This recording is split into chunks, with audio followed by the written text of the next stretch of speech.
So is this a good place, Paul? That's perfect. Thank you. Okay. So I'd like to welcome you all to our public forum on cybersecurity and the internet.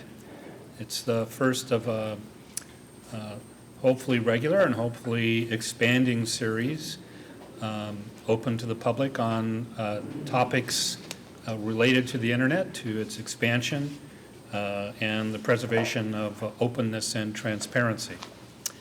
So welcome, and welcome those that are joining via webcast on live stream. So our agenda for this evening is we're actually going to start with a short presentation by Paul Brigner, who's the Regional Bureau Director for North America for the Internet Society. He's kind of the shepherd of all of the chapters in North America and Canada. And he'll be talking about the Internet Society, who we are and what we do and what our mission is. And then we will segue into our keynote speaker, Jim Dempsey from the Center for Democracy and Technology, who has years and years of expertise in this arena, who has served on lots of congressional committees and testified before Congress, and actually has been very, very involved in the efforts to at least modify CISPA. And then we will open it up for what we hope to be a lively and engaging period of questions, answers, comments, and civil disagreements. So, Paul Brigner, can you come up and take the microphone?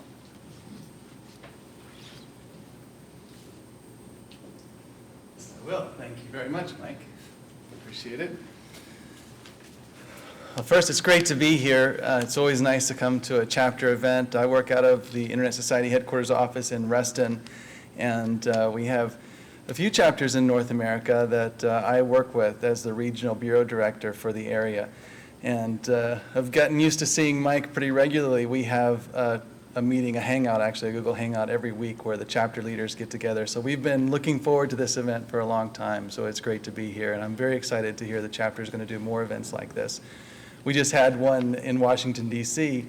It was actually an ACM event earlier this week where Event Surf was there talking about reinventing the internet. So I'm trying to make sure that whenever there's a very interesting event that I think would be something that you would want to watch or participate in, that it gets streamed online. That's one of the key reasons why I'm here tonight, to make sure that this event gets streamed.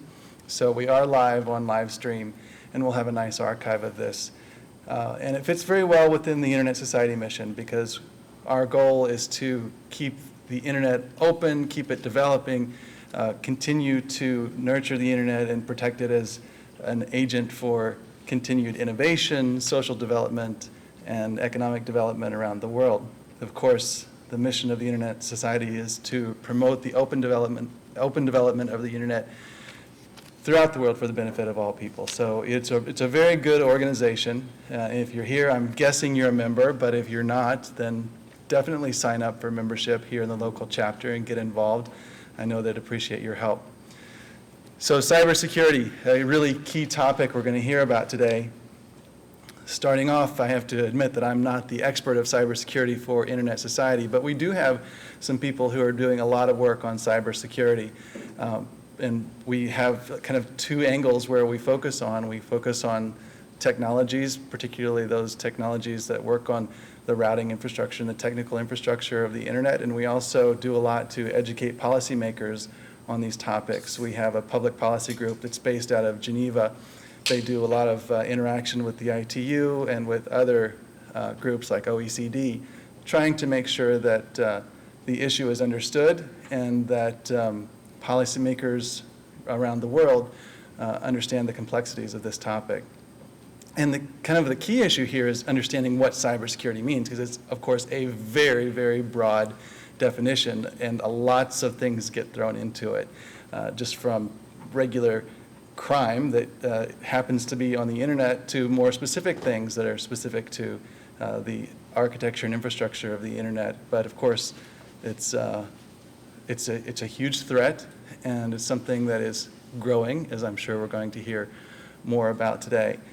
So I'm looking forward to Jim's comments. I would like to say that we have developed a paper, and there's an update that's being developed that will be available very soon. But it's called Some Perspectives on Cybersecurity. I've got some here to hand out in the back, and as soon as I get back, I'm going to make sure I post the link in the live stream so anyone can download it and read it.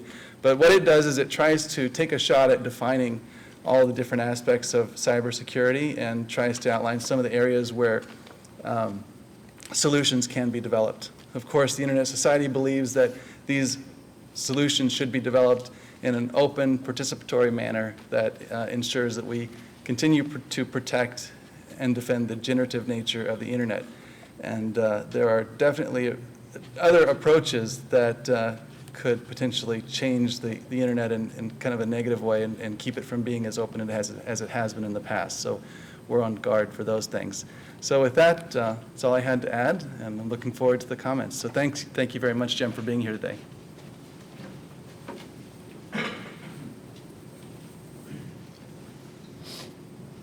Thanks, Paul, and thanks, Mike, for arranging this. Thanks to the Internet Society chapter of the Bay Area. CDT has a perspective and a mission that is in many ways similar to the ISOC mission, and we've known and admired the work of ISOC for many, many years. I participated in INET 2001, which was in Stockholm, which was a ISOC-sponsored educational event, and ever since then, we've had a good, close relationship with ISOC. CDT's motto is keeping the Internet open, innovative, and free, which in many ways echoes some of the themes that Paul talked about. And as Paul said, and this is an issue that we're grappling with as well, cybersecurity is clearly an umbrella term which covers a range of issues. I'm not going to start out today by trying to define cybersecurity. I'll let my understanding of the term, at least as I'm talking about it today, emerge organically from what I talk about. And we're certainly free to talk further about what is properly to be considered within and without the definition of cybersecurity. My focus today is going to be on the question of what should be the role of the government and what should be the role of government law policy in promoting cybersecurity. And particularly, I'm going to answer that question basically with what I think of as a report from Washington. I now live in San Francisco and have been out here for a while, and I'm delighted to be in California, but sort of my DNA was formed in Washington, D.C., and I still spend a lot of time in D.C., and I spend a lot of time thinking and worrying about what's going on in D.C. And so to the extent that I have any area of expertise at all, it's in this sort of very strange, sometimes hard to understand process of how we make a law, how we make policy affecting something like the Internet. And I think this is critical for the Internet Society because, to my view, one of the functions that the Internet Society does is to build a bridge between technologists and policymakers, between those who are building this technology, who are creating companies, creating standards, creating products, and those who are looking at, well, what is the legal environment and what is this framework? And it's not easy, but we have to find ways to have technologists understand policy, policymakers understand technology. There are some who can speak both languages. I think we need more people who can speak both languages. Somebody like Vint Cerf, obviously one of the sort of paragons of an individual who can speak both languages and who can take complicated technological concepts and principles and put them into a context that a policymaker can understand. Coming at it from a policy perspective, not a technical perspective, excuse me, not a technological perspective, coming at it from a policy perspective, I'm going to try today to, I'm going to try today to help you bridge that gap a little bit. Are we okay there, Paul? Yes, good. So my umbrella question is, what is the role of the government? Under that, I'm going to talk about 3 or 4 other issues. One, what should be the regulatory role of the government? We are having problems here. Particular apologies to those of you who are online, because if you've got your headphones on, you're getting a bit of a shock.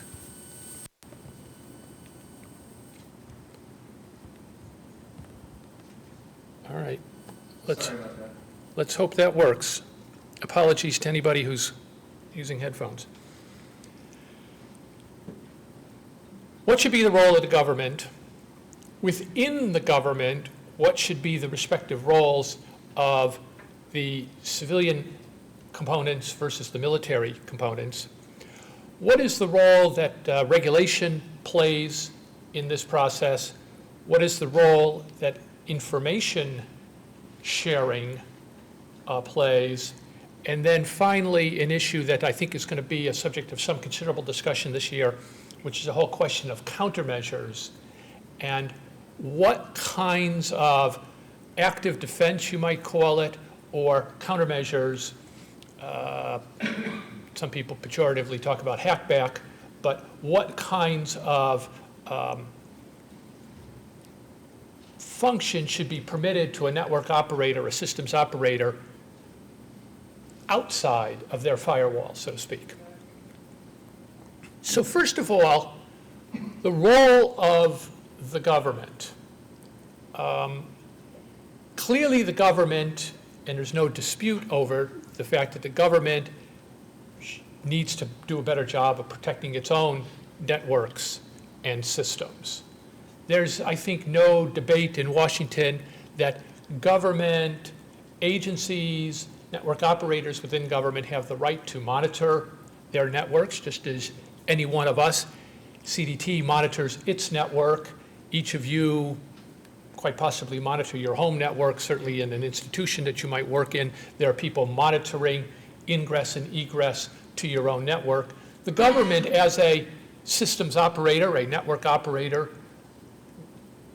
provider of service to itself, monitors what comes in and what goes out of its systems. And the law, to my mind, is quite clear that every systems operator has that sort of self-protective, self-defensive, protect your rights and property is the language of the statute, authority to monitor your own systems. The big question, and the question for debate, has been, what, if anything, should be the role of the government in monitoring the private networks? What happens when you go beyond .mil, beyond .gov, and how deeply, 2 separate questions there. One, should the government be monitoring traffic in and out of a private enterprise to protect that private enterprise? Secondly, how deeply can the government go into the private side of the network, the AT&T side, the Verizon side of the network, in order to protect its systems? So the government makes the argument that it's not sufficient to simply stand at that dividing line, to the extent you can find it, between here we are .gov, here we are private sector, we'll stand on the wall in between. The government has argued that it needs to get deeper into the private side of the network to monitor traffic coming into the government, but to catch certain things, stop certain things before they actually hit the government box, the government device, the government network.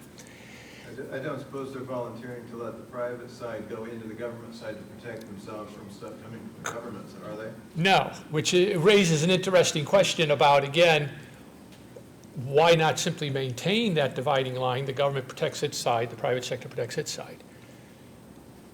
And certainly the private sector, as I said, has, in my view, plenary legal authority to monitor its own networks. Clearly the ISPs do that on a network basis, monitor their own networks traffic-wise, and deep six a fair amount of stuff that they find. And they're permitted to do so. The government has moved into the private sector to protect certain assets in which the government has a special interest. It began with what is called the DIB pilot, Defense Industrial Base pilot. The theory here was that a Lockheed Martin, certain other defense contractors are hosting clearly and working on a lot of highly sensitive information for the government. They are government contractors, and that the government has an interest in protecting traffic to and from a Lockheed Martin system, another defense contractor system. And therefore, several years ago, the government launched the so-called DIB pilot. Now, in my view, the DIB pilot was actually a good solution to a conundrum that had plagued the cybersecurity field up until then, which was the view was that the government, because of its intelligence capabilities, has certain unique insights into threats, sources of threats, and other threat-related, cybersecurity-related matters. The government's argument was we can't give that to the private sector because it's classified and the private sector will not be trusted with it. Therefore, the argument was, let us get into the private sector. We'll put our box on the private side of the network so that we can monitor this traffic. Finally, 2 or 3 years ago, there was a breakthrough, to my mind. I'll be interested to see what your thoughts are. But the government finally concluded, no, we can't trust the private sector. And we can work with the tier 1 providers. They have employees that are trustworthy. We can go through the security clearance process with those employees. And the government can provide whatever secret insights it has to the private sector. And the private sector would first use it only in protecting these DIB, Defense Industrial Base entities. Where, after all, if you're working for Raytheon, if you're working for Lockheed Martin, you've already consented to the monitoring of your traffic. You're already under various kinds of obligations in terms of cybersecurity as well as other kinds of security. And therefore, to put a box, and AT&T already has a contract with Raytheon in which AT&T is promising to provide certain special security services to Raytheon. So let's augment the capability of the private sector to protect itself using the governmental secret sauce, any special insights that the government might have. That was implemented. It has now been expanded beyond the defense industrial base to the financial sector, and there are plans underway, or perhaps already being implemented, to expand it to other critical infrastructures. Whereas I say, if you are working in a nuclear power plant and you're on a computer, you really don't have a right to be going to Facebook or while you're sitting at your terminal in work. So you've already got legitimate constraints on a person's ability to use their work computer on work time, at work, particularly in a controlled environment. So my feeling was this is far better to empower the private sector to protect itself than to put the government box into the network. The one unresolved issue there, or the one difficult issue there that I see, again, others may see other issues, and by the way, feel free to interrupt me. I'm perfectly happy to take questions as I go along, is what does the private sector report back to the government? And obviously, there's some legitimate interest if you've got signatures or other parameters that the government is providing, which get loaded into the network monitoring capabilities of the service provider, there's a certain legitimate need to report back to the government, hey, we got lots of hits on this one, or this one was over-inclusive, or this particular signature that you gave us really didn't work, or it produced too many false positives.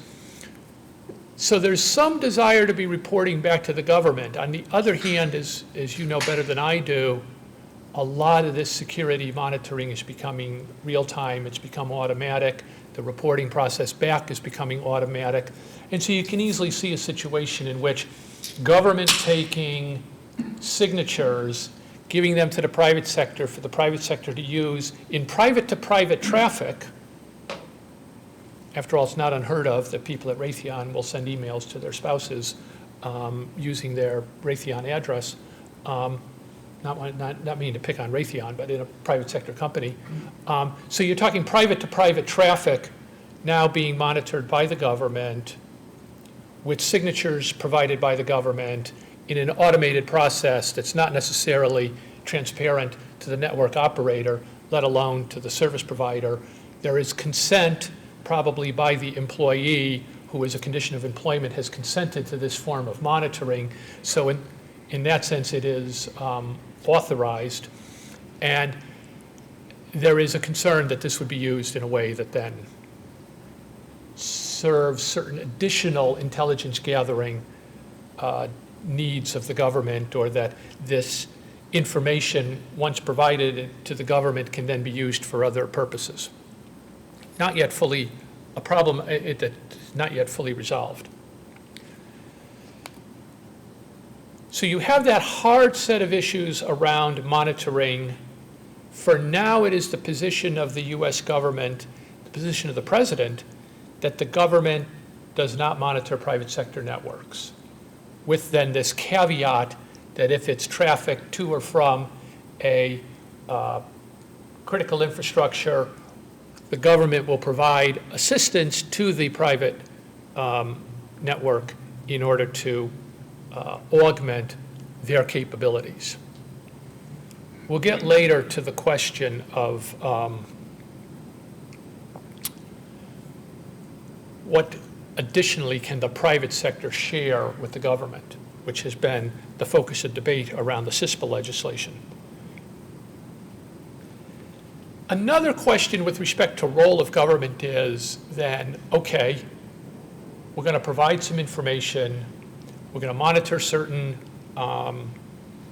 critical infrastructures where there's the consent of the monitored, at least one party consent of the protected entity consenting.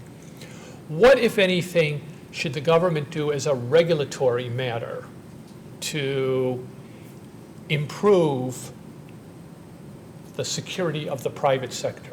Again, the government already has a hard enough time protecting its own networks. There it has the procurement power and can use the procurement power to set standards and specifications and write out of the box settings. And a whole lot of work has been done there to increase the security of governmental systems through the procurement process. But what, if anything, should be the role of the government in setting standards or criteria? This has proven to be a very hot button issue in Washington. And you see two different approaches to it. You see what I would call the House of Representatives approach, and then you see an approach taken by the Senate Democrats and by the president. The House position has been no regulation, period. Certainly there's a very strong industry, Chamber of Commerce has led this, a very strong industry position, no regulation, and nothing that comes close to regulation. And there's a very powerful argument for that position, namely the government is not in a good position to know what's going to work, what won't work. Government regulatory structures are not agile, they're not well suited to the diversity of the network, and that government regulation can actually end up being a straitjacket and can end up impeding innovation and could actually end up being counterproductive. The Senate, and mainly the Senate Democratic approach, the position in the leading bill in the Senate, which was primarily supported by Democrats last year with 1 or 2 Republicans, and the position of the president has been there should be some role for the government, if not a hard regulatory role, then some soft regulatory role for the government to either encourage or incentivize or promote increased private sector cyber security. And so in February, after the legislative process had become gridlocked, the president issued an executive order on improving critical infrastructure cybersecurity. It had a provision on information sharing, which basically endorsed, if not by name, endorsed the DIB concept and pushed for its expansion, basically saying that the intelligence agencies and other government agencies should do more sharing of any information they have to the private sector so the private sector can do a better job of defending their own networks. Secondly, it directed the Secretary of Commerce to lead the development of a cybersecurity framework through a consultative process with the private sector. It's got a lot of words here, but let me just read it to you. The cybersecurity framework shall include a set of standards, methodologies, procedures, and processes that align policy, business, and technological approaches to address cyber risks. It shall provide a prioritized, flexible, repeatable, performance-based, and cost-effective approach to help owners and operators of critical infrastructure identify, assess, and manage cyber risk. So that's about as non-regulatory as you can get while still having some role for the government. It's kind of a best practice. It's a best practices I approach. watched several hours of that session. Secondly, it says that the Secretary, in coordination with the sector-specific agencies, because after all, we already have somebody who regulates nuclear power plants, we have somebody who regulates the banks, we have somebody who regulates the telecommunications industry, we have somebody who regulates the transportation industry, all of which, after all, have safety standards for a whole bunch of reasons and tell you how high the fence has to be outside the power plant and tells you how, to protect other aspects of their infrastructure. The Secretary, in coordination with sector-specific agencies, shall establish a voluntary program, voluntary, to support the adoption of the framework. Then next, it says, the Secretary shall use a risk-based approach to identify critical infrastructure where cybersecurity failure could result in a catastrophic regional or national effect on public health or safety, economic security, or national security.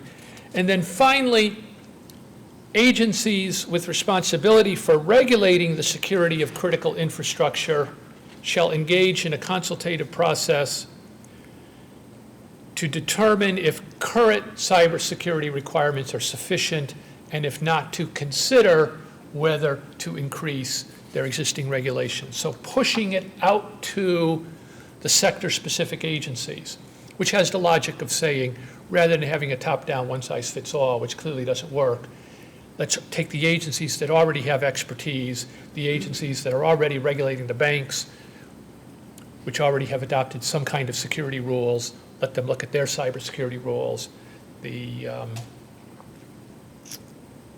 federal agencies responsible for energy regulation, look at energy sector, et cetera, et cetera. That is roughly what the Senate bill said. So in a way, the president, by executive order, has ordered that which the Senate bill would have done on the regulation question. Relatively light hand, working through the sector-specific regulatory agencies. There is ongoing discussion in the Senate about whether that should be codified. So the question is, if the president's already done it, why have a bill anyhow? The response to that is, well, a presidential order can be changed.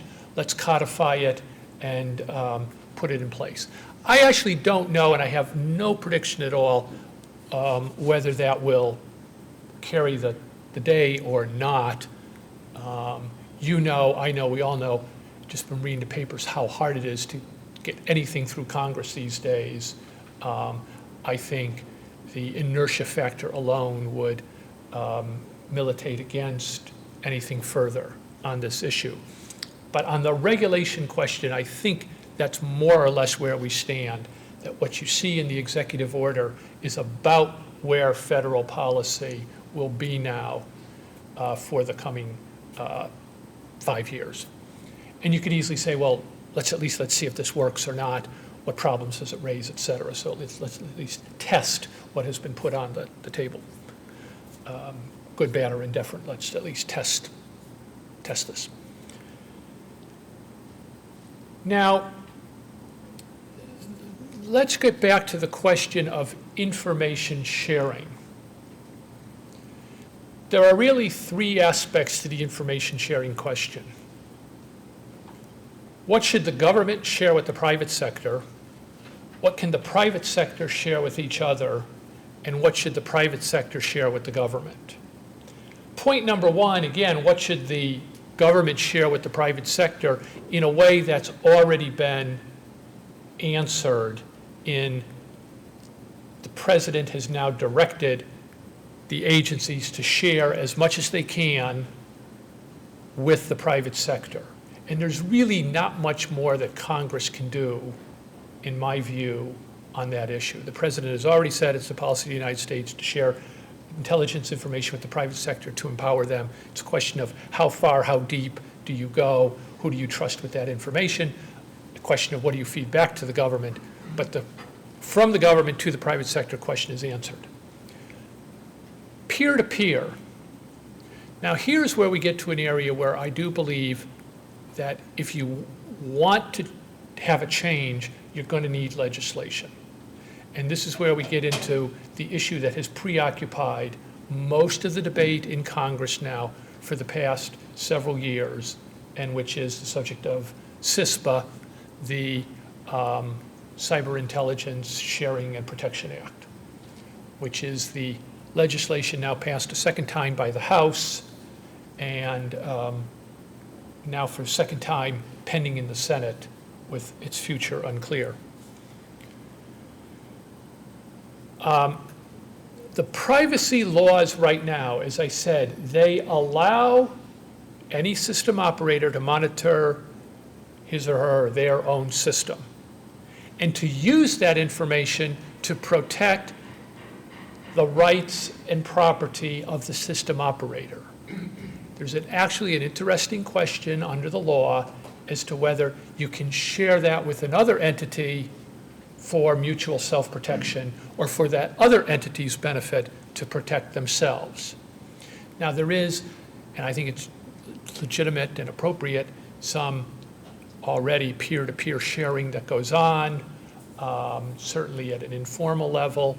It's not, by and large, automated. It's not robust. It's my view, it's the CDT view, that we could have much more robust peer-to-peer information sharing between private sector entities. Hey, I'm seeing this on my system. Are you seeing the same thing on yours? This is what we're discovering. This is how we responded to it. Ship over the malware. Yes, you are shipping personally identifiable information. At CDT, we have no problem with that, where you are sharing that information for cybersecurity purposes, where there's some kind of limit on the use of that information, and it's being shared to be used for protecting your rights and the rights and property of another service provider that you're sharing it with. And where you're making reasonable efforts to ensure that you're not sharing too much information surrounding the malware and that you're not spilling over into monitoring and disclosure of innocent traffic. The harder question is what gets shared from the private sector to the government, particularly in an era of big data analytic capabilities, particularly in an era of automated detection and sharing. And this is really the issue that has hung up federal legislation on information sharing. In our view, in CDT's view, progress was made in the CISPA legislation as it moved through the legislative process this year. And it's sausage making, but it got very complicated, but various limits and clarifications were put into that bill. First of all, a very important issue, the question I outlined at the beginning, within the government, what should be the respective roles of the military, namely the National Security Agency, versus the civilian agencies, particularly DHS. It has been the policy of the United States government now for 20 years, if not longer, going back really to the 1980s, so 30 years now, that civilian cybersecurity should be the responsibility of a civilian agency. DoD, NSA protects .mil. They protect the national security intelligence assets of the country. They are not responsible for protecting the civilian government infrastructure, let alone for protecting the public, privately owned, non-governmental infrastructure. Clearly they have expertise. Clearly we want to crack this problem of how do you get the NSA expertise to the private sector. Clearly it's not, in our view, clear. It's clear in our view that you don't want to say never. Google was apparently hacked by the Chinese or by some attack coming from China. In our view, it was appropriate for Google to go to NSA and say, we think this is what happened.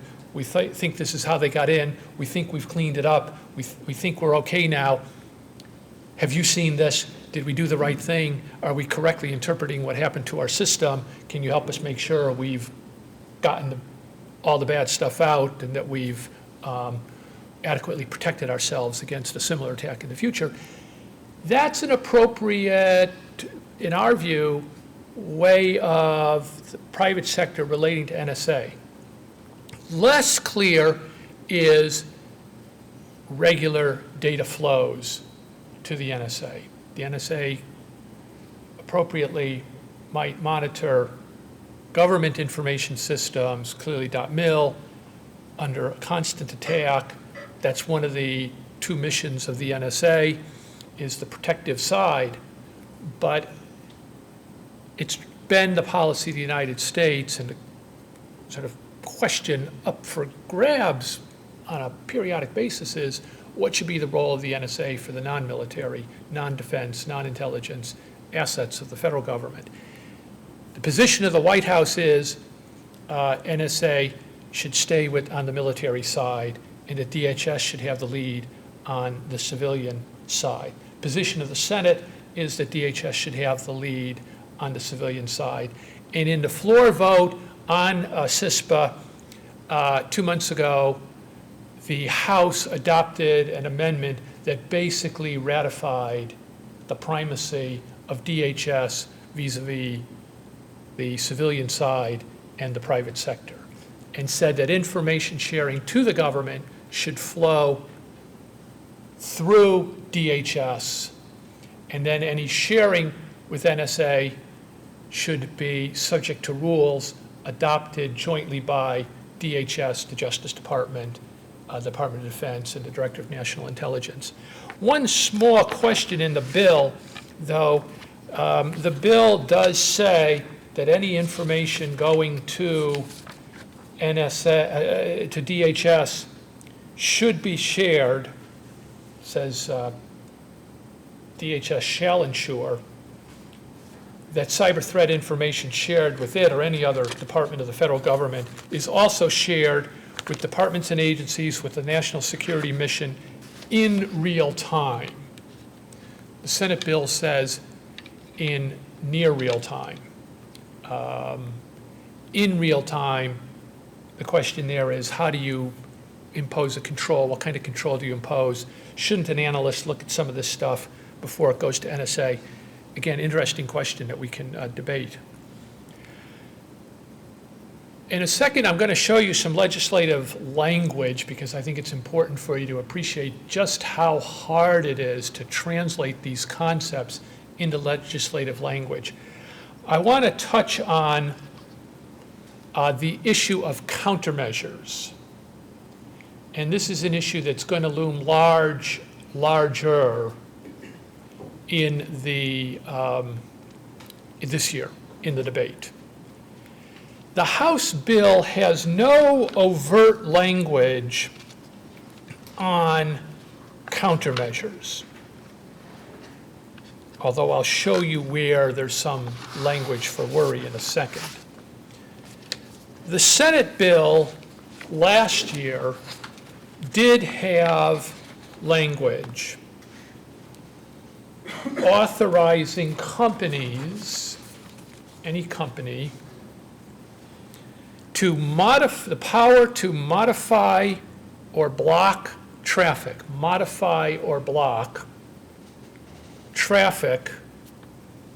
to protect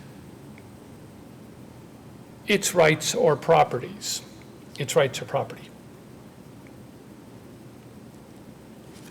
Now, it was to modify or block traffic on its own network. Since then, some very interesting questions have been raised and are being debated right now, and again, people are struggling to develop the language here to address some of the more aggressive tactics.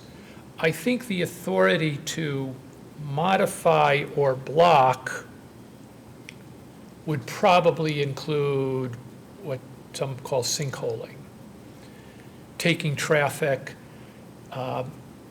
Company A is a victim of a denial of service attack.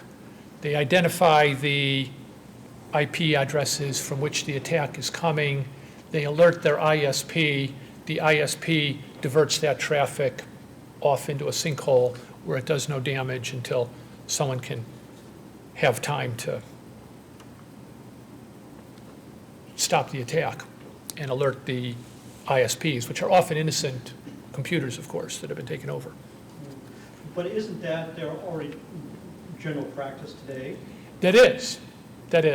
And so that's would be ratified, I think, in the Senate bill, although already those companies believe that they have, through their terms of service, the authority to do that, because nobody has, every term of service basically says you cannot use our service to attack somebody else in more or less that language.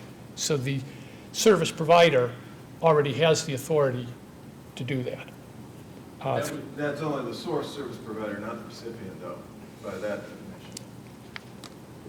Because the source can certainly cut off abusive traffic coming from its customers, but the recipient, not according to your definition. Exactly. So then the question becomes, what can the recipient of the traffic do? What about the brokers like your spam house? Well, that's a whole different story. Because they analyze traffic and then they tell you, well, you said you have bad reputation, or it's up to you to do whatever you want. Jim, can you either repeat the question, or we do have a mic for the audience. Oh, okay. The question was about an organization like Spam House, which issues judgments, in essence, on traffic, which then again, ISPs either use or don't use to block traffic coming from that address or meeting other identifying criteria that Spam House has generated. That's all voluntary, and it's all done based on terms of service and based upon the authority of the ISP to make a choice, we will or we will not allow this to go through. And one of the sources they might use in making that judgment would be the postings, the list generated by Spam House. And currently, that works under the concept of contract, without really any, simply the consent of the user through the terms of service. I'd be surprised if the recipient didn't also have that authority, because I would expect that all of the peering agreements would include a clause to the effect as well. That we will not deliver traffic, so we will not let you send traffic, but we will also not pass on traffic. Right. That is, yes, yes. Right. So, I mean, this is an example of, it seems to be handled well contractually. Why do we need legislation? Well, interesting, exactly. There are also third-party service providers that protect against denial of service that aren't ISPs, but then you have a contract with them and they'll absorb all the traffic you need to if it happens. And that's a growing area. So then it gets more complicated when Well, but that goes back to the question is why a legislative solution when it's already handled under contract? and I think that though will be people, and this is the perennial way that this debate plays out, which is we're doing it now, but we're worried about liability. Therefore, we need legislation to make it clear that what we're doing is lawful because we're worried that we might get sued by somebody. The contract law does not supersede the antitrust rules. And there has always been some worry about antitrust, exactly, which was a interesting issue that plagued the anti-spyware area, and to some extent still plagues the antivirus, anti-spyware sort of industry, because basically what you are doing is you're taking some people's business models and saying, we will not allow you to do a download onto a user's computer because it's without permission or the permission is not properly obtained. And so what gets blacklisted in the antivirus software, there was a concern at one point that basically, whether it was legitimate or not, the concern that the spyware makers or the malware makers would sue for interference with business model because their ability to download stuff onto users' computers was being blocked. That was resolved, again, without legislation, largely by that industry coming up with objective standards that defined what is an acceptable download and what isn't. And you make, your product upgrades permissible, you make your malware impermissible, but you do it on the basis of objective criteria. So again, and they were able to do that without running afoul of the antitrust laws. And I'm not an antitrust expert, so I better not go any further than that. But that problem has been solved in the... Well, I was thinking more about the question of sharing information. For example, Symantec and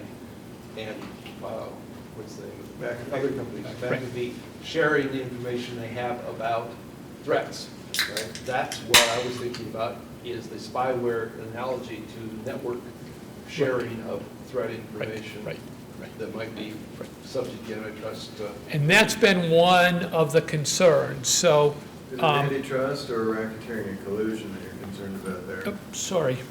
Well, if it's Symantec or the network providers, I'm worried about them being challenged based on antitrust law. It's like monitoring the weather, though. I mean, it's not exactly proprietary. If you look at So this is where, The network might want to take it to court and find that one out. Well, I mean, if you detect a piece of malware and you share the signature with other people so that they can update their product and be able to detect it, and if this group is restricted, we may be creating a trust. Oh, if it's restricted. so this is where then you try to translate this into legislative language. And this is what the House has come up with. And it starts out with precisely this question. Are we worried about the privacy laws? Is it antitrust matter?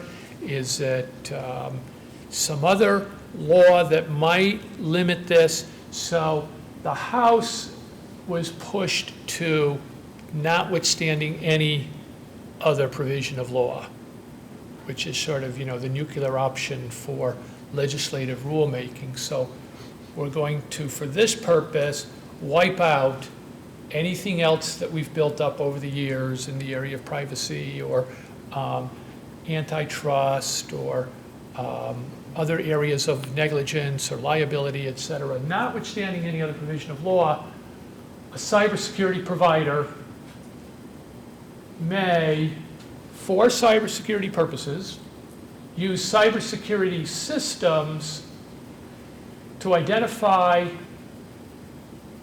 and obtain cyber threat information and share such cyber threat information with any other entity, including the Department of Homeland Security and Justice Department, which then may share it with other government agencies.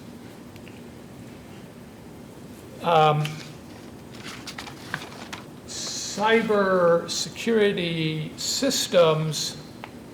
This is all very nice in a US-centric world, but what about dealing with customers and data that doesn't happen to originate within the 50 United States? So this raises one of the hardest questions of all in internet policy generally, which is how do you set national law for a transborder or borderless Right. ecosystem? Yes. And, 7 or 8 years ago, the American Bar Association launched a massive study of this issue.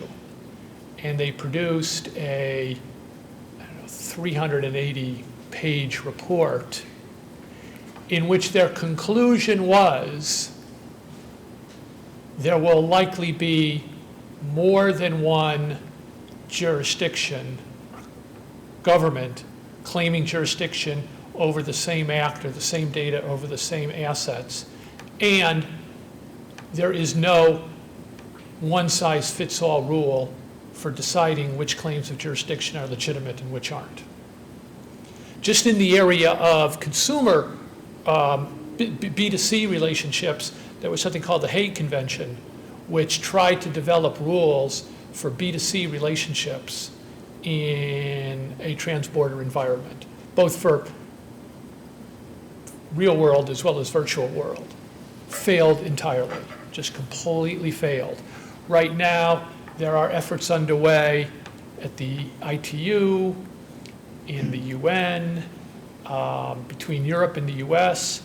My view is, at the end of the day, you are going to have, in a lot of cases, at least two jurisdictions that can claim authority over any given act. We're like a multinational botnet, you're gonna have like 29.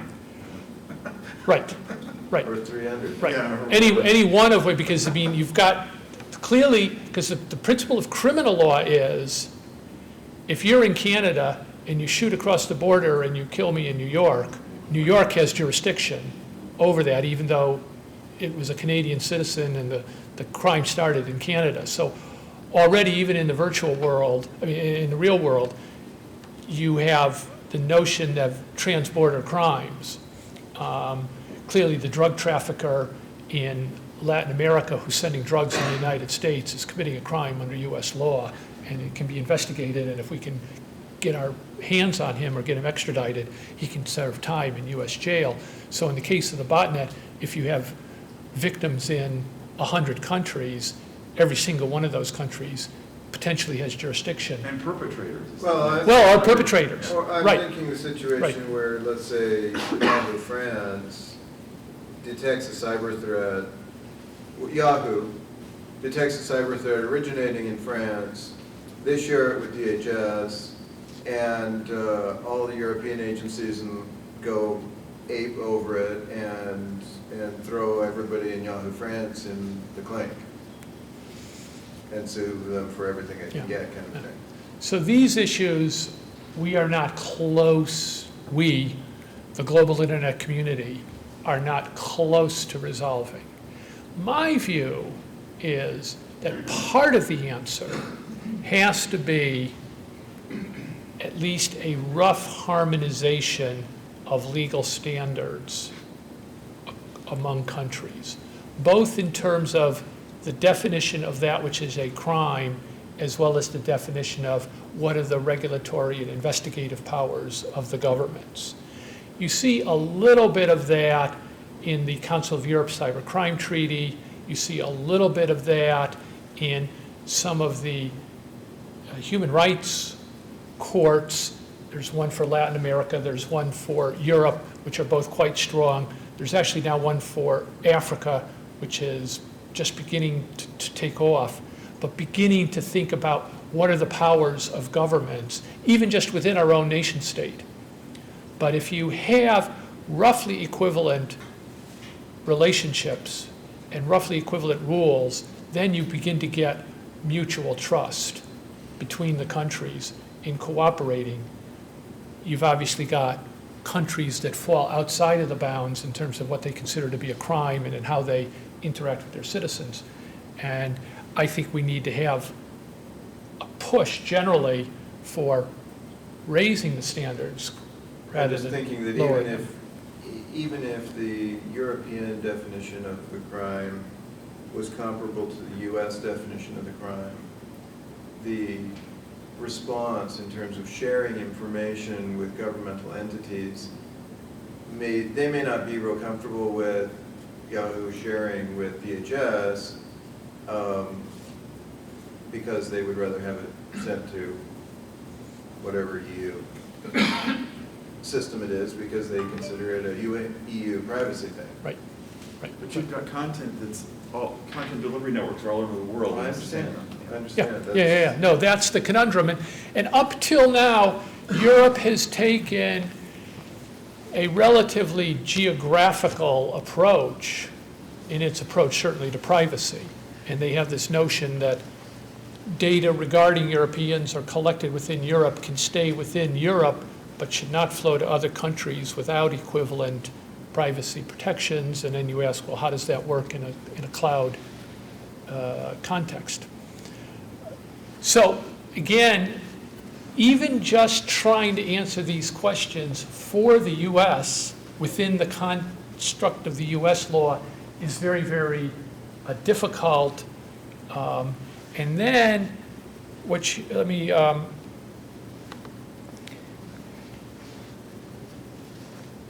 companies, of course, again, one of the goals here is to protect companies against legal liability. So the statute has a immunity clause, which has been one of the sort of essential elements of the legislation. No criminal or civil cause of action shall lie or be maintained in federal or state court. Can't even file it. I mean, it's not a good faith defense. It's not a defense. You don't get a motion to dismiss. It just, you can't even bring the case. Immediate dismissal, in essence, of any case, although they do say acting in good faith, so that does open some question there, for using cybersecurity systems to identify or obtain, or for decisions made for cybersecurity purposes based on cyber threat information identified under this. So now you're getting immunized not only for collecting the data and for sharing the data, but acting on the data, with no limitation at all for decisions made. And we've at least raised the concern that this opens wide the hackback possibility, what can I do now, not only protecting my system, not only sinkholing traffic, but reaching back into the computer of the originator. And let's assume I can trace it back a couple hops. Or maybe even just going to the innocent user, innocent intermediary in a multi-stage attack. Very, very hard questions. I mean, just think about remote wiping. Is it lawful or not to go into my computer and wipe the data? Now, at one level, that's the definition of a cyber crime. On the other hand, if my computer's stolen, I should have the right to reach into my computer and wipe my data. Now, what if what's stolen from me is some of my intellectual property?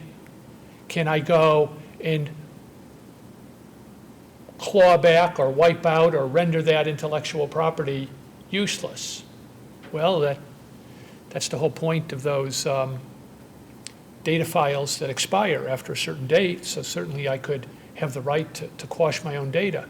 What if my data now has been incorporated into some other product or into some other data?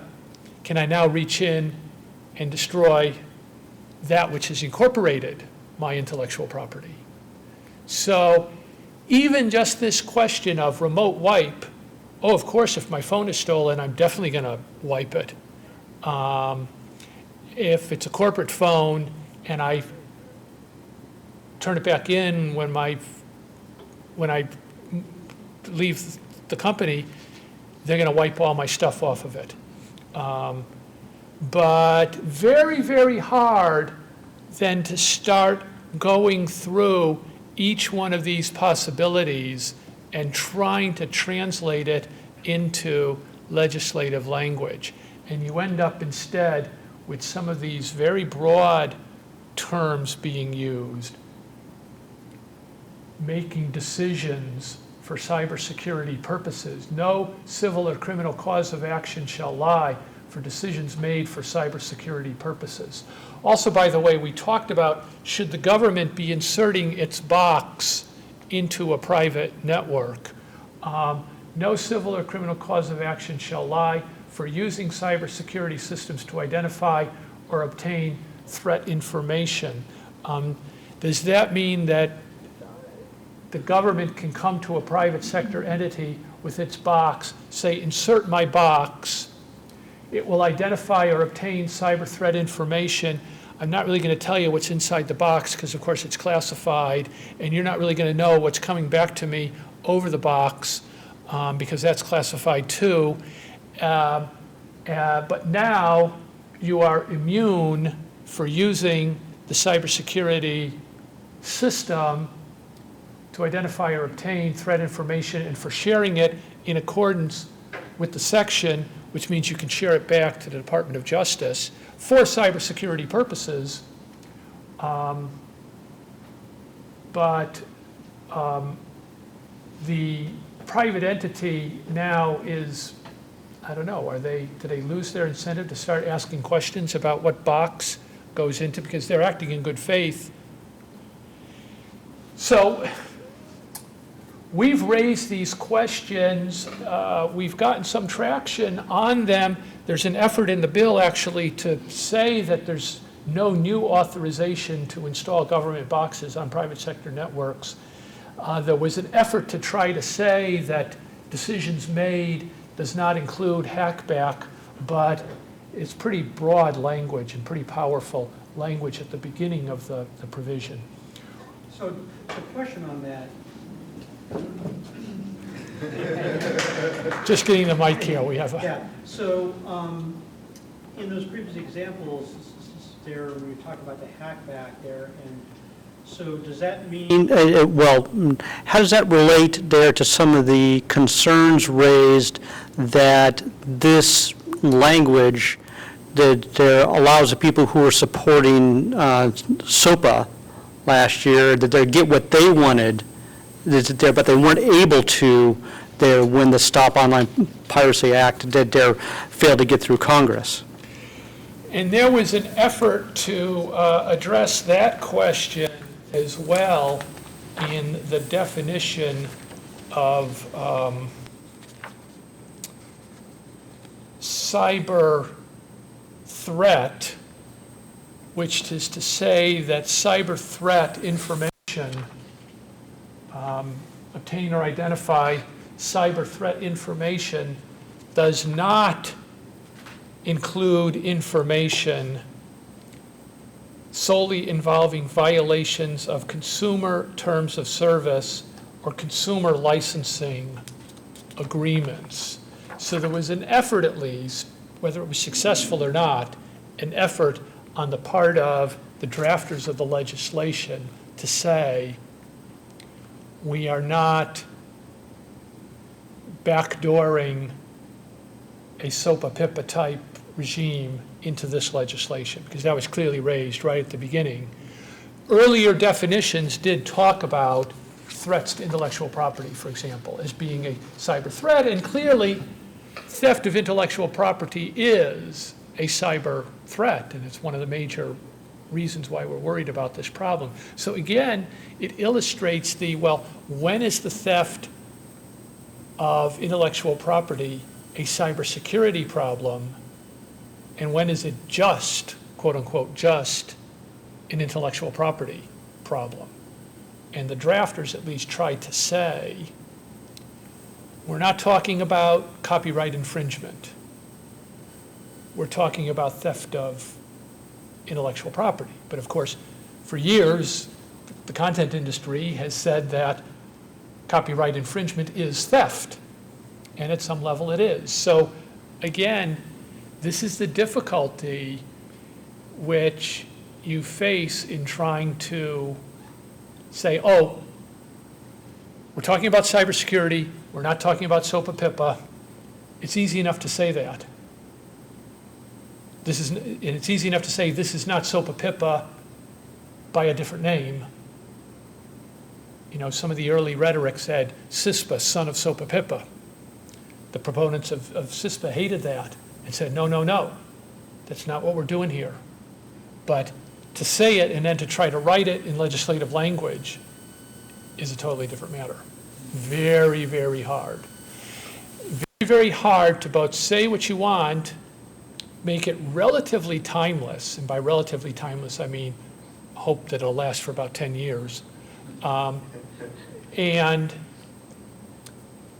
you know, not get into sort of mumbo jumbo where you're sort of ending up tying yourself in knots.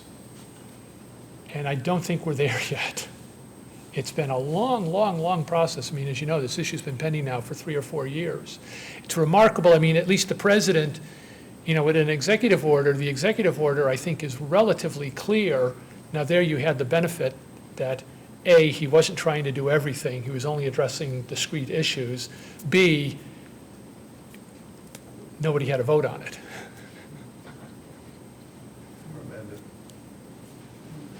Yeah. Yeah, another question on liability. So it says here there that the exemption is based upon the use of shared information. So in our discussion before, we talked about their general best practices, their information that you generate yourself, and you use techniques there like sinkholing traffic there for that. How does this legislation, since they pertain there to those particular best practices, as opposed to those that are those the liability that they're from getting that information there from a third party? Right. Good question. And it really does not address that question. This is an interesting example of where a particular idea becomes sort of the focal point of the legislative process. And in this case, information sharing. Government to private sector, private to private, private to government, that became sort of the focal point of policy making. And clearly, to my view, there is a legitimate concern there. And what you do with your own generated information, how the terms of service work, how the contracting process works, how the peering process works, those are questions that people said it is working well enough for now. But there appeared to be this impediment, and we at least came to the conclusion that yes, there is some grounding in reality here, that you look at the law and the law seems to prohibit sharing of traffic data or payload data, because we're talking about payload here in the case of an attack, sharing of communications data. The law currently inhibits what I think even from a civil liberties perspective we would say would be legitimate information sharing. And so therefore, just on that relatively narrow issue, members said, okay, let's try to come up with a solution to that. We drafted one at CDT where we actually didn't say, notwithstanding any other law.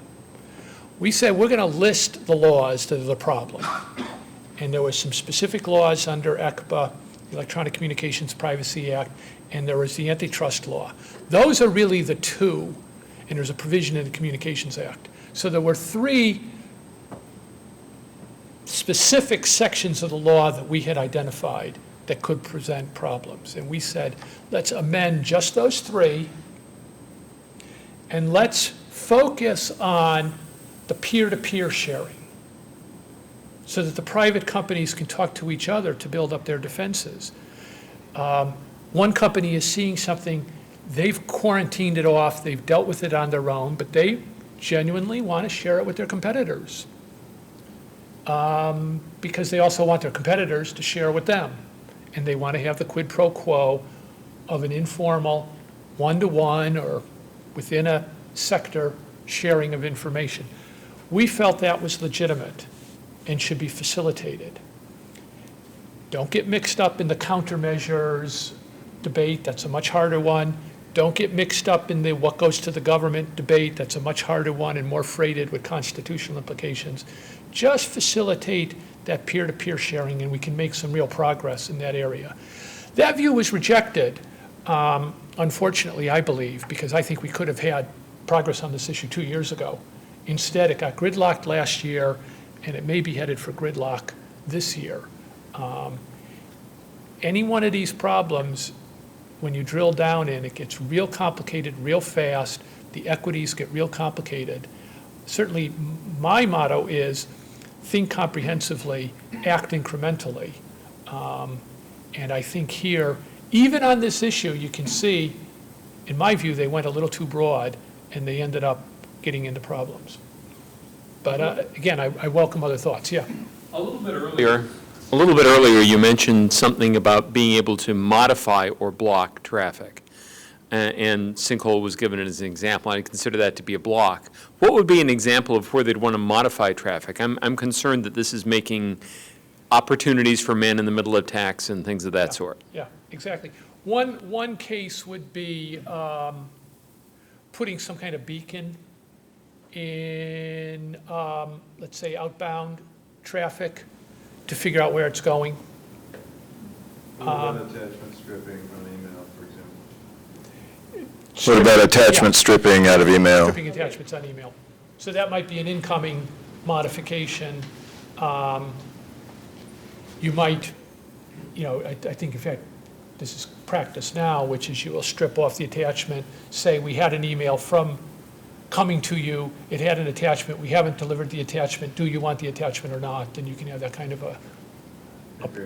yeah. So again, there are legitimate modification. Yeah. A little different in terms of the modification of the outbound traffic, but there is some of that. Again, obviously you can tag your own property and search for it at least on public sites, and the music industry clearly does that, and that's a legitimate tactic to find out where copyrighted material is showing up on private sites, on publicly available sites, I mean. Separate question about sort of phone home type beacons. Maybe legitimate.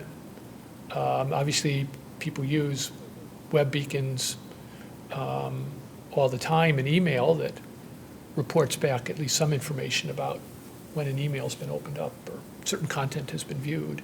So that can be used for simple analytic purposes, or it can be used for protection of intellectual property or for other defensive, protective purposes. Trying to sort of catalog and develop a taxonomy of all of these is hard.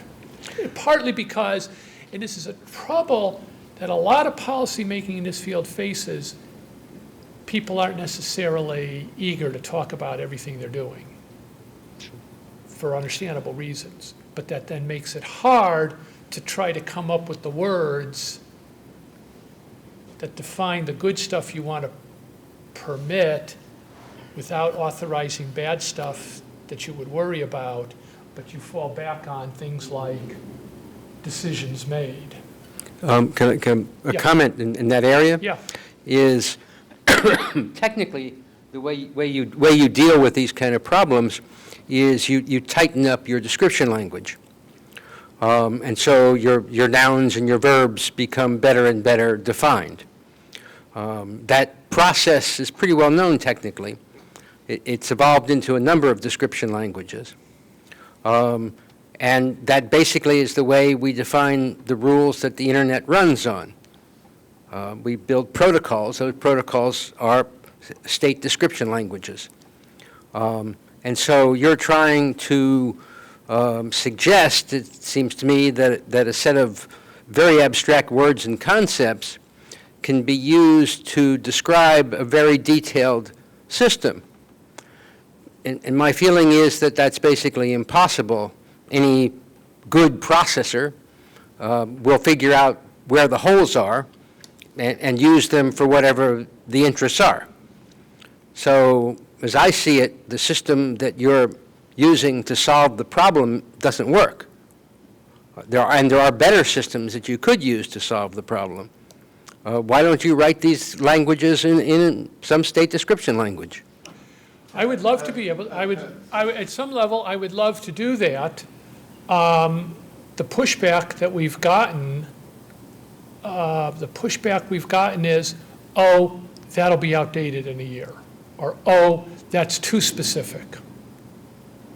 Well, obviously too specific, if that's considered pushback. It sounds to me quite silly. If it's too specific, that's wonderful.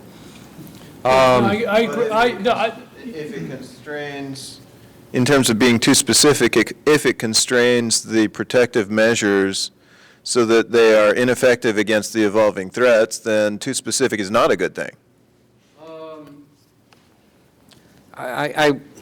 The first answer would be, of course. The second answer would be, we always build systems so we can rev them. We do, but the government doesn't. Well, if you write it in a high-level language, you can rev it. And that's their high-level language in front of us. But it's basically, it's got all kinds of live locks and deadlocks. Agreed. It doesn't work. Well, another issue is the longevity thing that you were talking about earlier, that we try and make legislation that'll last optimistically 10 years, and if, the more specific it is, the more likely it is to be something that, a small technological change may render the whole thing vastly obsolete. Well, no, I disagree with, it certainly may render it unworkable in that situation. But it basically is a set of rules that constrain a set of behaviors. And, okay, those rules will constrain those behaviors. Somebody comes up with another behavior, add a new rule. That's not good or bad, that's just life. Congress isn't very efficient at adding new rules. Yeah, well, if things get bad enough, they tend to. But But I don't see where you're making, it doesn't make sense to me. You're trying to design a way of controlling something that's very specific, that it's trivial to get around. Somebody just sits there, the lawyer says these words mean this, the engineer says this is the code that does that, and they get it done. Well, You're using the pronoun "you," I think, to refer to them.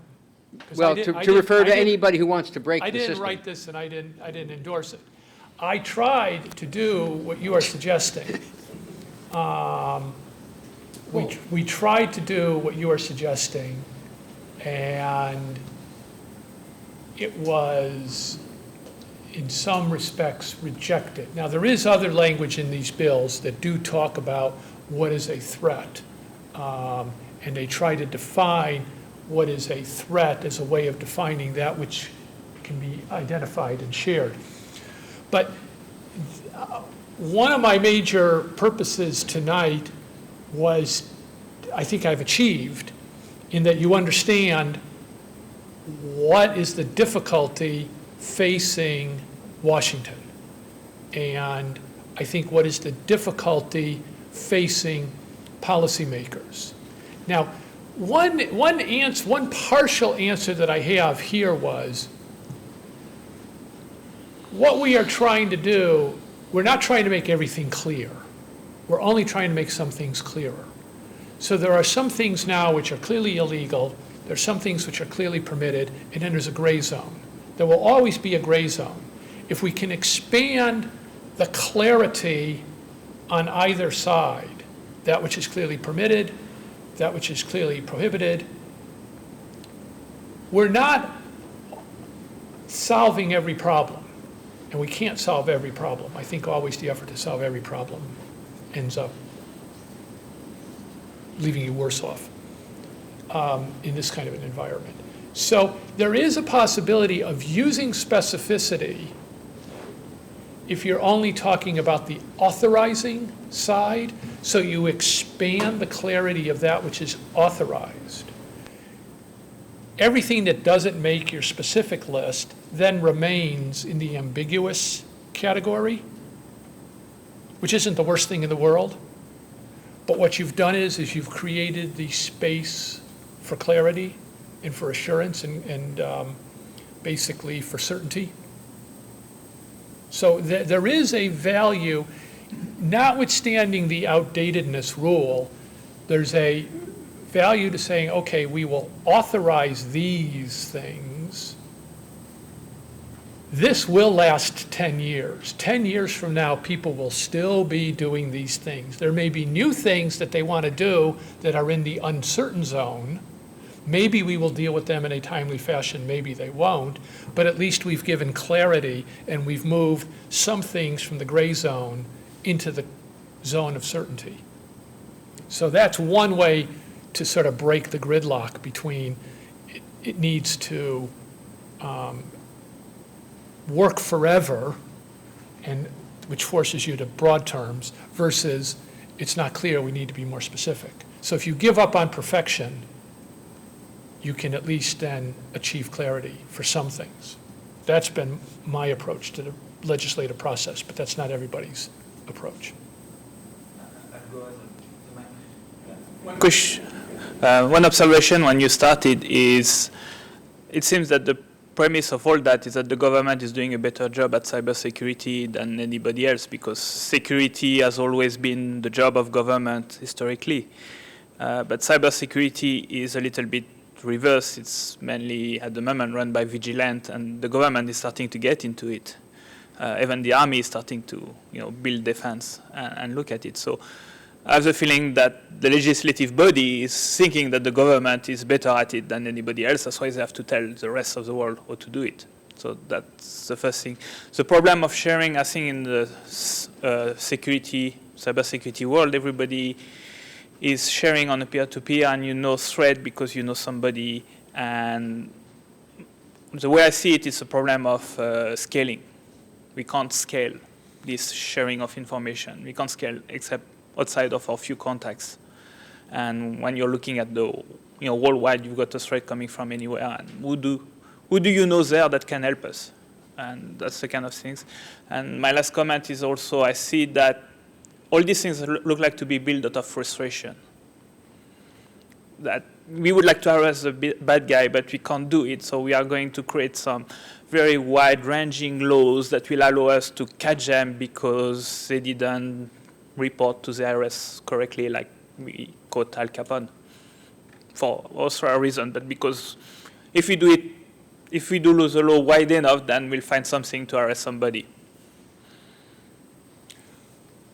Well, I think that a starting premise, again, is that the government has a lot more to do to protect its own networks. And it has a hard enough time doing that and doing it successfully. We feel that the private sector should be primarily responsible for protecting the private sector networks.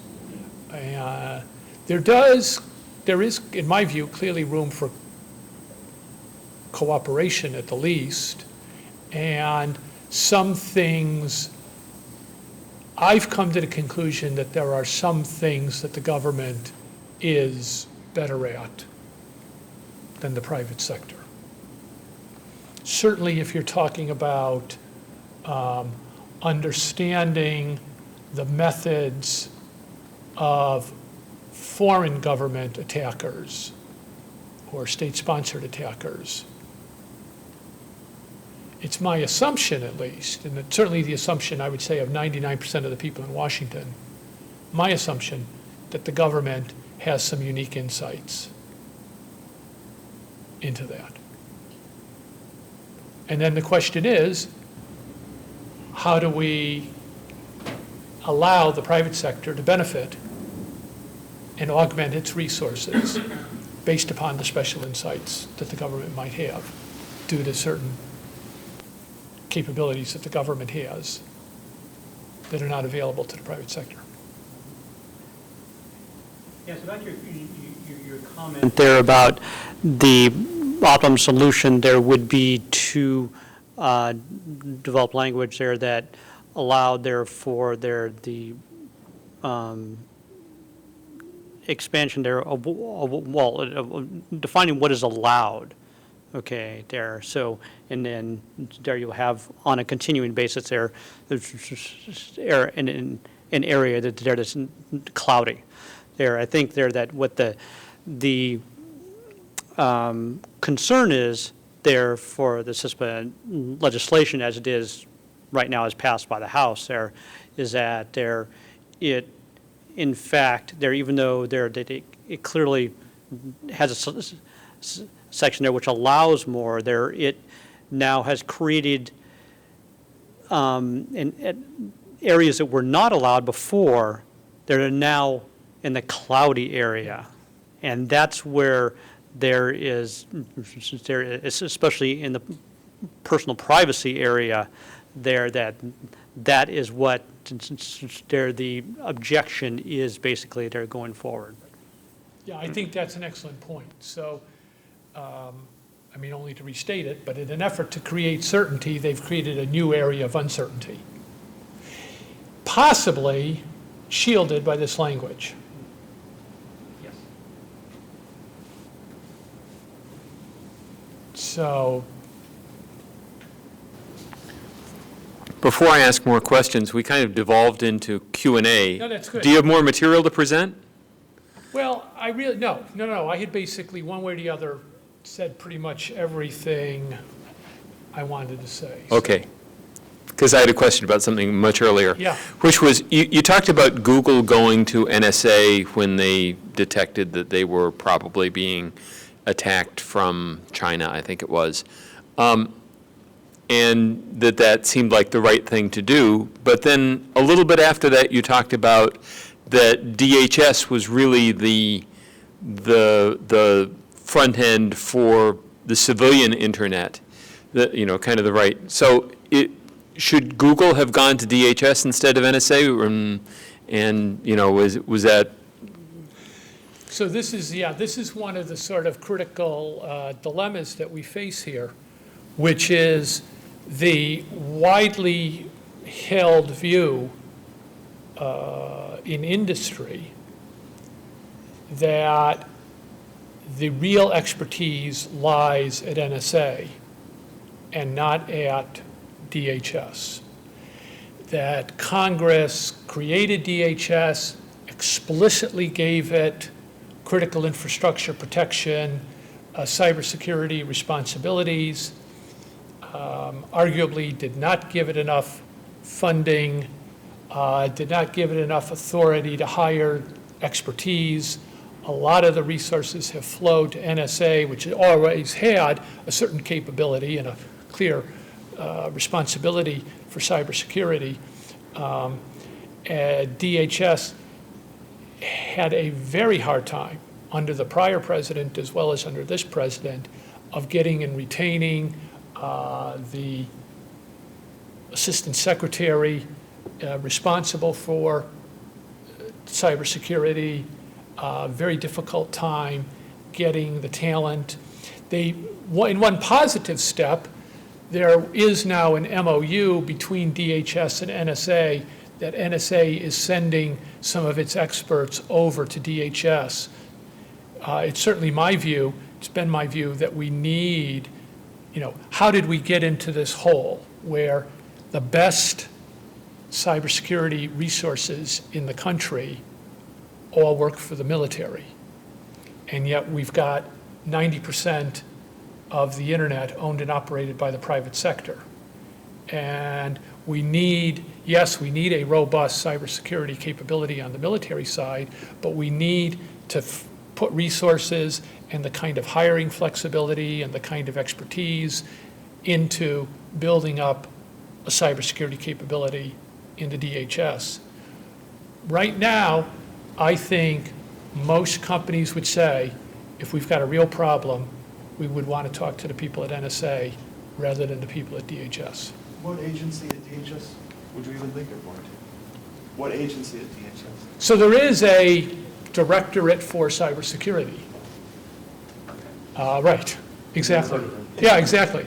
And there is US CERT. So there is US CERT, which now has been brought more directly, to my understanding, under sort of federal ownership, sponsorship. So the Carnegie Mellon CERT is now more expressly part of the federal cybersecurity function. And they obviously play a very significant role. I think with the Google event, I think it was the end of a process more than the start of one. My feeling is that they must have been talking already, and it was just just formalizing things.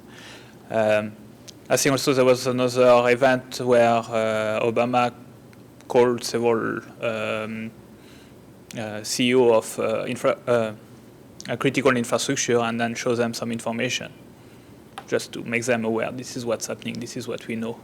No, go back and look for it and protect your infrastructure. So it doesn't stop people from saying, hey, you should look at these things. Look here, there's something. What is it? I don't know, just look here. It could be interesting. It's a feeling that's happening on the security. So this issue of, kind of a neat segregation between NSA handling military stuff and Department of Homeland Security handling, quote, civil stuff, I think becomes problematic.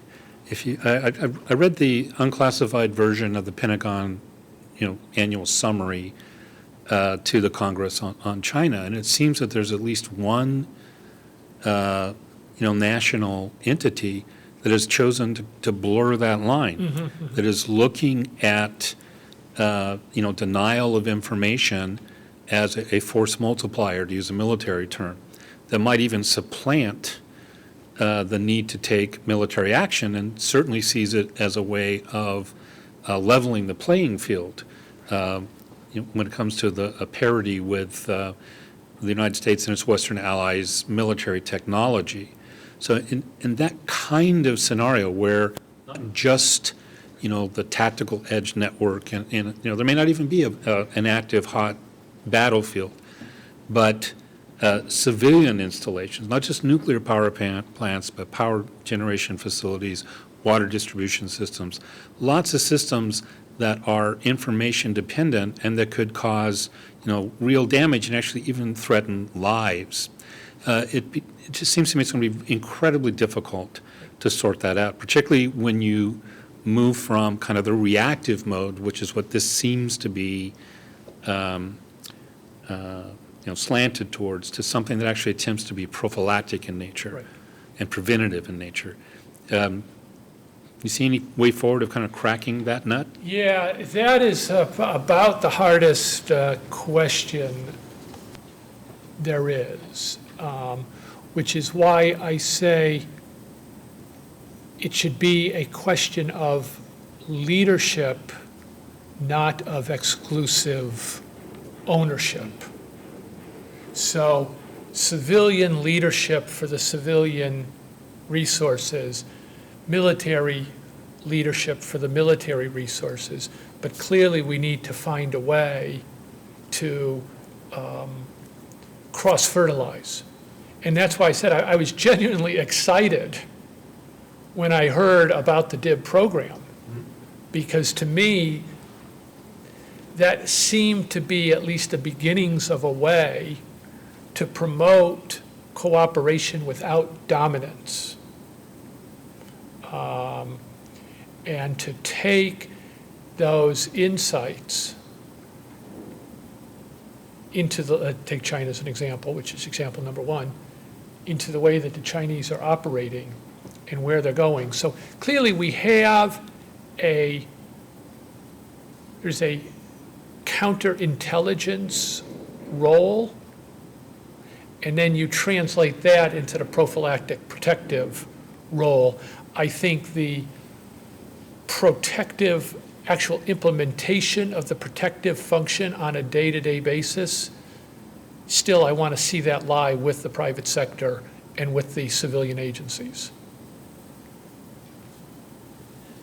Now, again, it's never going to be, I guess it's never going to be a clear line, I guess. Yeah, what I would like to see the government take leadership is in precisely at least what the Department of Commerce is talking about, in establishing a conversation with the industry that's two-way.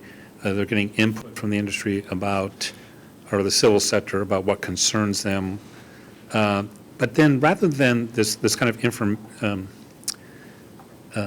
the kind of information sharing scenario that you're concerned about, one in which the government takes leadership in establishing best practices. Because when you try to make that transition from intrusion detection to intrusion prevention, it's very, very difficult to administer, usually lots of false positives, lots of human intervention required to make the system work. And I'm sure they have expertise that would really help the industry manage themselves better.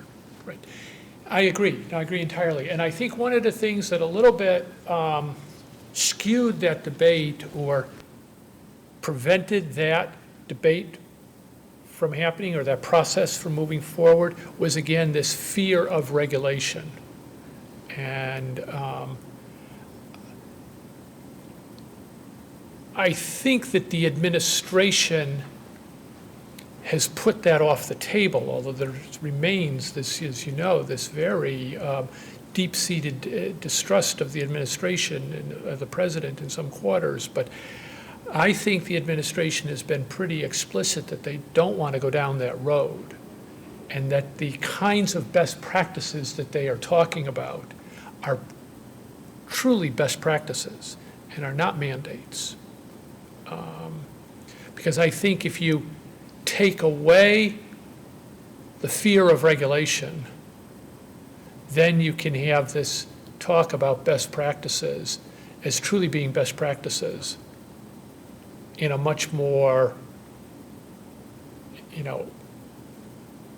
open way, where the barriers are not up because of fear of regulation.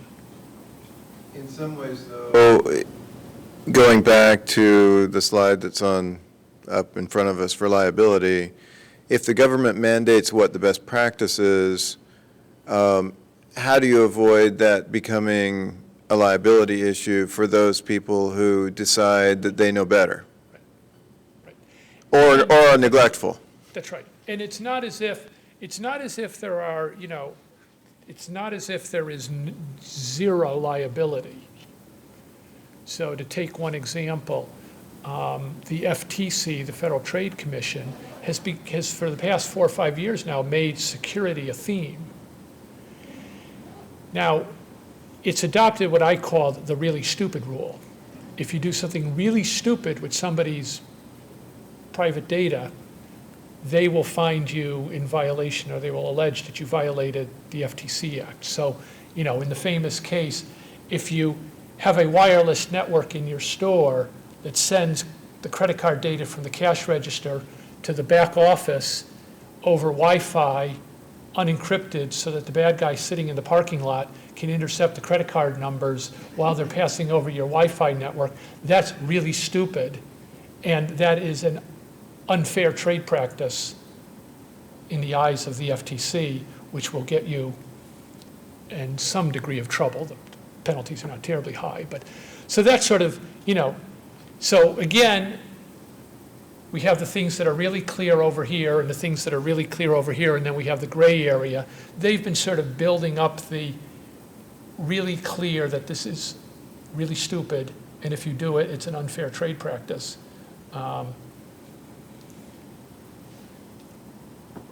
Recently, we came back on. So it's not as if there's zero liability. Sorry. Yeah, recently we came back on BCP 38 with the big DDoS, anti-spoofing MUF packets. And that has existed for years and nothing happening. So I guess people will be tempted to regulate.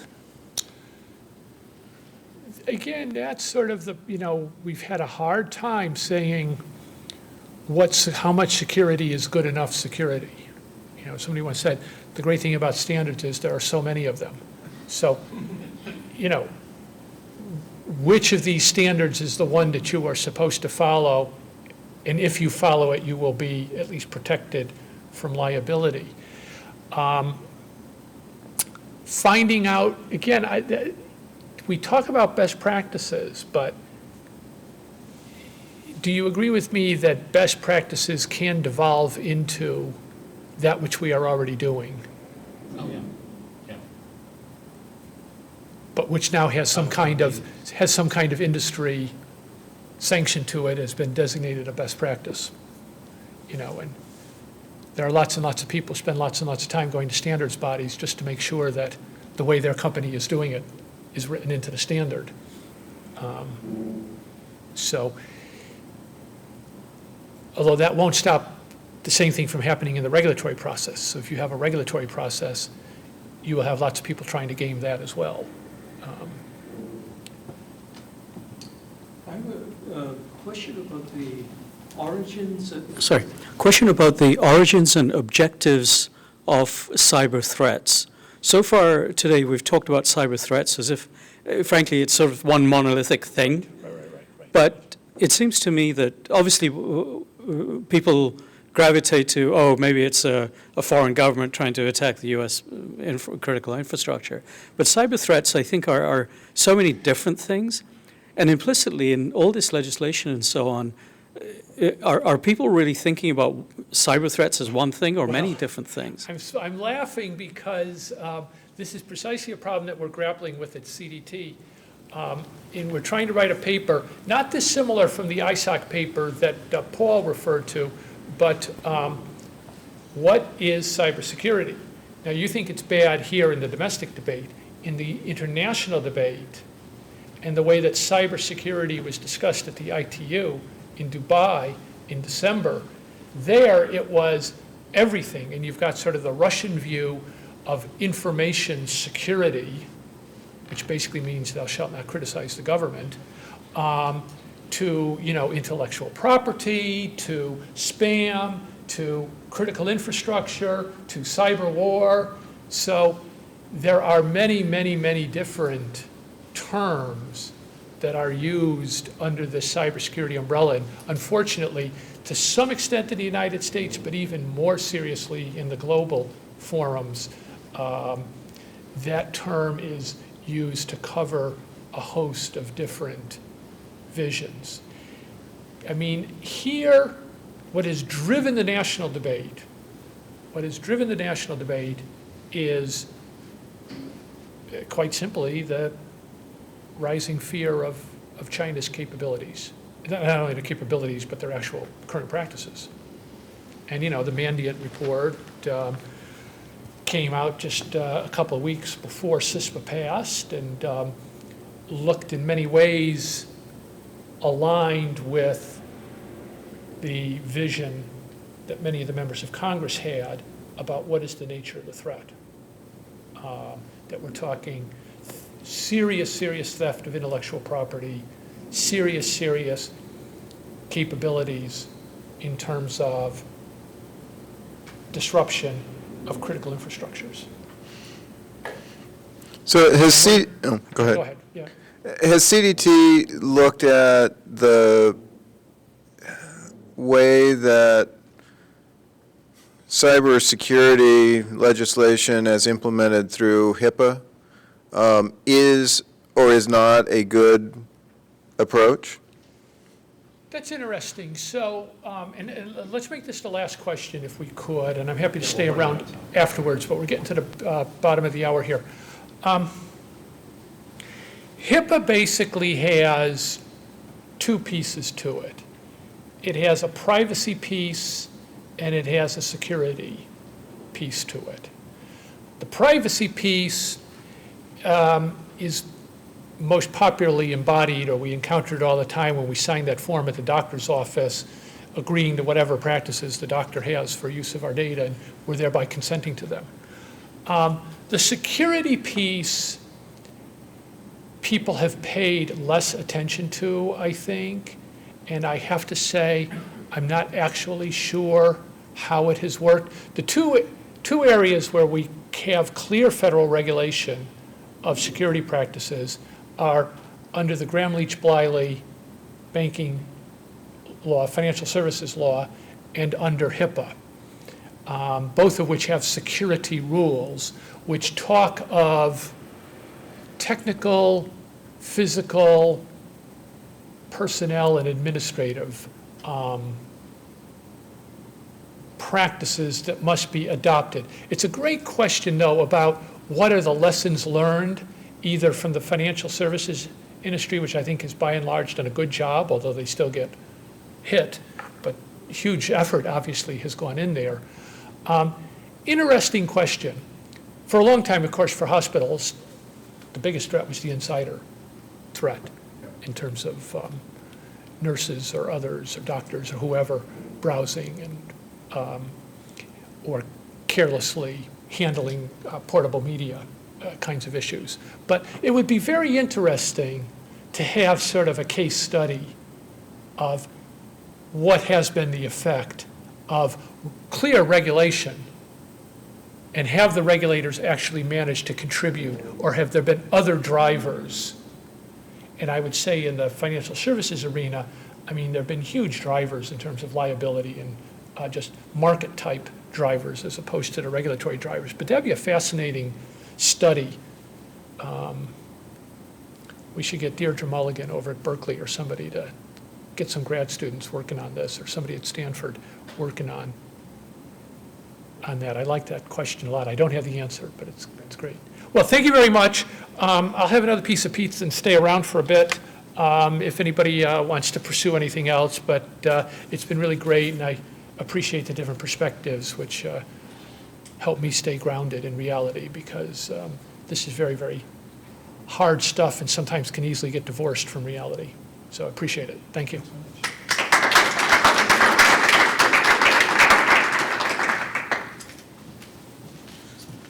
Thanks very much, Jim, for a really lively discussion, and thanks for everyone who's joining us in the live stream webcast and who may enjoy this from the live stream archives later on. And we're going to go offline now. Paul?